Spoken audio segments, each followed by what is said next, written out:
我係唔建議嘅。其實我哋頭先傾完，而家再錄多次，點解咧？點解唔建議咧？因為咧香港人同日本人買樓嘅概念完全唔一樣。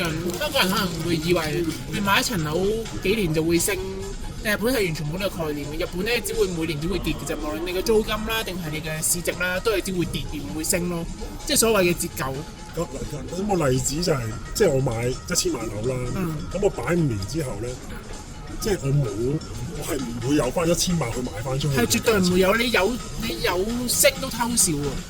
應該話持平都偷笑咯。唔使望住佢，係啊，持平都偷笑㗎啦，應該。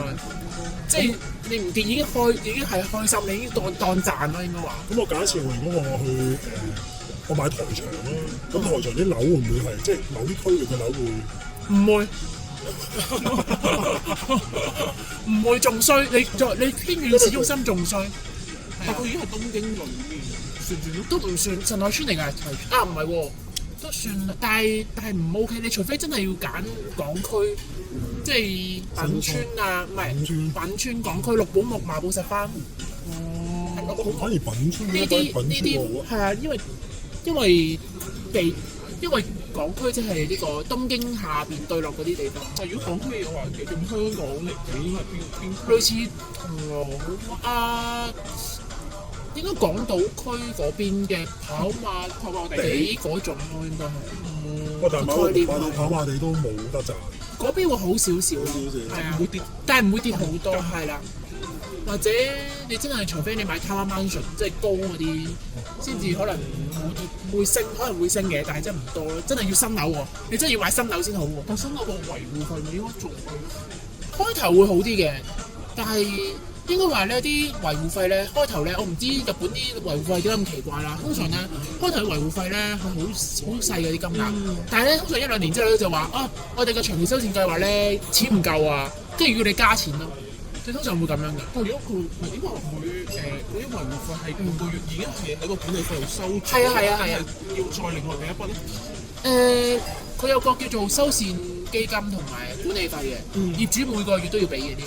係唔喺個管理費裏邊嘅。管理費嘅意思係俾邊個管理費？管理公司嘅。唔係㗎，另外就係管理費加修繕基金。咁我如果係記嗰個港區嗰個咁，大概每個月嘅修繕基金再加管理費大概係幾多錢？通常大概2萬yen度啦，每月。逼死嘅。唔係，其實睇物業啦，睇有啲舊啲嘅可能再貴啲，有啲新嘅可能平少少。佢一定要俾㗎。斷你嘅平數去計。係啊，平數啦，同埋係啦，同埋管理公司啦，可能都。因為大廈都有管理公司，通常都係平數嘅，因為佢會有日本有個國土不動產有個平數嘅尺寸計翻你基本上你嘅尺寸同埋而家嘅市價去計翻你個修繕基金要幾多。咁我想問下即係如果佢即係有冇啲咩管委會嗰啲咁？有㗎。咁係咪居民自己選翻出嚟？係啊，可以選翻你業主咯。但係因為海外業主咧就冇得出席，所以你永遠都唔會當選嘅。除非你特登過嚟開會，但係問題你聽得明日文咧又唔會，係咪先？所以其實基本上你係唔會做嘅。咁有啲最搞笑係有啲你每年開一次會㗎嘛。假設如果你真係輪到你要當管委會呢個業主或者嗰個咩管理主席係啦，主席之類嚇，叫你當選啦。如果你冇得出席咧，可能要你俾錢。好係啊，因為你冇得出席嘛，你阻住我哋營運嘛，所以你要俾翻嗰一年嘅年費咁咯。有啲係咁樣㗎，係啊，可能收你1萬2萬yen。都得代出席好咗喎，代出席可以㗎。咁起碼俾少咗1年咯費。有啲啦，都係睇管理公司嘅，係啊，即係有啲咁嘅嘢㗎咯。咁我管委會管啲乜嘢可以？我純粹係同你講報告你個大廈有啲咩維修啊？佢會唔會可以有個權力可以管到間大廈維修用咩公司啊？用咩？會，佢會幫你揀，譬如可能攞3間。我講就係如果我係管委會嘅，我哋可唔可以自己居民投票去揀其他嘅修葺公司咁樣？可以，如果你係咁啊正常嗰個咩主席嘅話，就可以有咁嘅權利咯。咁如果佢係主席嘅話，又有其他自己熟人，有可能㗎，你唔知㗎，係啊，你有咩台灣都係咁樣啦，即係日本都有可能。有大把，一定會有呢啲。咁政府收嗰啲咧，咁如果即係你買一棟樓之後，你政府會收你幾多分？固定資產稅咯，所謂固都稅咯，每年交一次咁樣，又係計翻你個大細同埋新舊率、折舊率。即係咪即係地稅嗰啲？地稅咯，所謂嘅，每年都有交。咁如果我假設棟樓賺咗錢啦，咁使唔使俾一個資產增值稅咧？要，哇，仲要俾資產增值稅？你有賺嘅話就要咯。係啦，咁計啊？係啦。咁我買棟樓，我係我真係我唔喺日本住嘅，咁淨係租俾人。咁每個月嘅費用支出係固定係大概幾多度？7月到1000萬。嘅樓。假設你1000萬嘅樓，可能你可能你嘅月租可能7萬8萬度啦，你嘅支出可能萬5到啦左右啦，每個月。所以你賺維護費係啦，5 係啊，投資回報率都呢個係好啲嘅區啊，定係正常區啦，唔正常區？係唔係特別好。你特別好嘅話，你就唔止7萬1萬嘅。我都覺得。係啊，即係成個樓價又貴啲。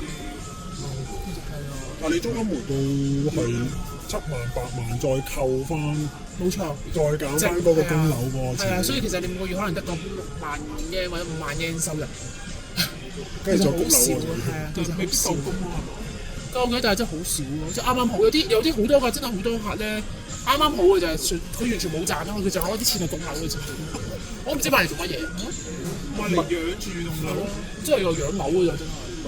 物業管理員嘅仲有一個，買一個物業管理員。係咯，我唔知啊，可能純粹覺得自己有個身份啊，我喺海外投資有個物業啊，有個身份好似好勁咁樣，唔知有啲咩好勁啊？係喎，咁係啊，咁佢唔喺日本嘅話，你仲要請人幫你管理，係啊，包埋裏邊㗎啦，個費用已經。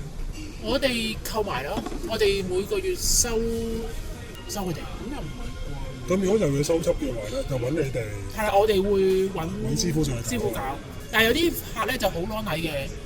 就話你哋嘅報價書、報價單好貴，咁問題係你揾得我哋管理嘅話，冇個辦法嘅喎。我哋就係得呢個，我哋唔會幫你有時間格價嘅喎。我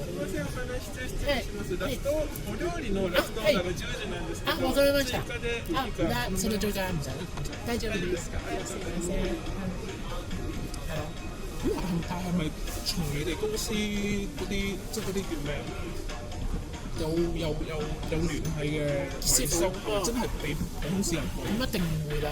咁我哋會收油水㗎嘛。咁即係其實我唔知有幾多嘅，但係就一定有嘅。但係一定有嘅。我哋賺，我哋真係每個月賺你嗰幾千蚊嗰地費啊。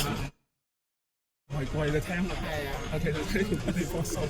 咁當然，如果你好彩，你間房你冇任何收葺嘅喎，咁當然我哋唔會賺到啲乜嘢。所以你就建議俾我買新少少就。係啦，新少少會好啲，但係都唔代表一定冇問題。少少係少啲收葺。少啲啫，係啊。收葺。即係你嘅。